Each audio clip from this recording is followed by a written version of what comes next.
میرے حضور نے ارشاد فرمایا جب کوئی شخص فوت ہو جاتا ہے تو اس کا جو سلسلہ اعمال ہے منقطع ہو جاتا ہے، عمل کے کھاتے کلوز ہو جاتے ہیں، لیکن فرمایا 3 سلسلے ایسے ہیں جو ختم نہیں ہوتے، 3 کھاتے ایسے ہیں جو جاری رہتے ہیں۔ اللہ اکبر۔ سب سے پہلے صدقہ جاریہ، دوسری بات میرے حضور نے ارشاد فرمایا علم جس سے لوگ نفع پائیں۔ اللہ اکبر۔ علم کسی کو سکھا دیا، وہ تسلسل باقی رہے۔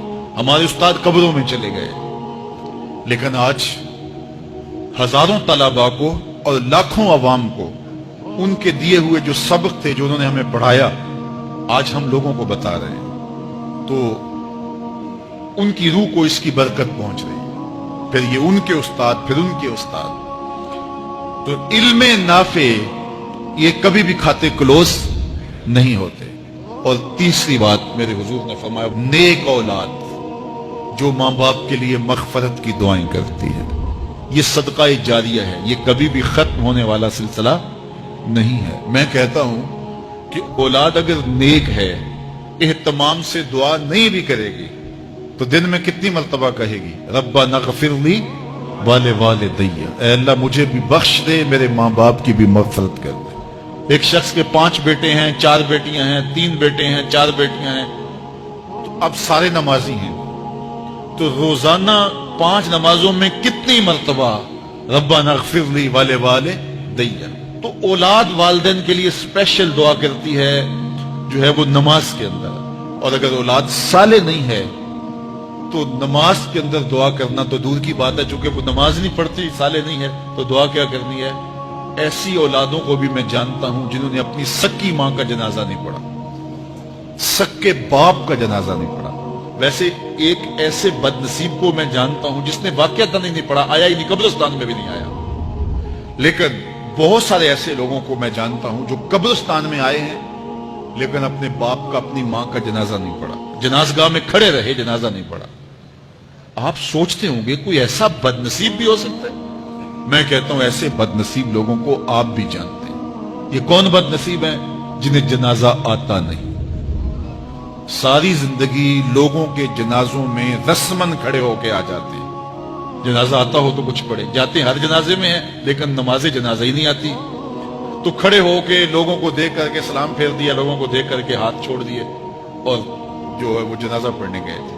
اور جب اپنے ماں باپ فوت ہو جاتے ہیں تو کیا سارے کام چھوڑ کے جنازہ سیکھتے ہیں کہ ساری زندگی لوگوں سے فراڈ کیا، دھوکہ کیا، آج اپنی سکی ماں کو دھوکہ تو نہ دوں، آج اپنے سکے باپ سے تو فراڈ نہ کروں۔ ساری زندگی جو لوگوں سے فراڈ کرتا رہا، پھر ایک دن اپنی سکی ماں سے بھی فراڈ کیا، اپنے سکے باپ سے بھی فراڈ کیا۔ اور مجھے بتاؤ شخص سے بڑا کوئی بدبخت ہو سکتا ہے کہ جو اپنی سکی ماں سے فراڈ کرے اور وہ بھی مرنے کے بعد، سکے باپ سے فراڈ کرے، اس کی لاش پڑی ہوئی ہو اور وہ اس سے فراڈ اور دھوکہ کر رہا ہو؟ اگر اس کے اندر ضمیر ہو تو ڈوب کے مر جاتا کہ میں اپنی ماں سے فراڈ کر رہا ہوں اور اپنے باپ سے فراڈ کر رہا ہوں۔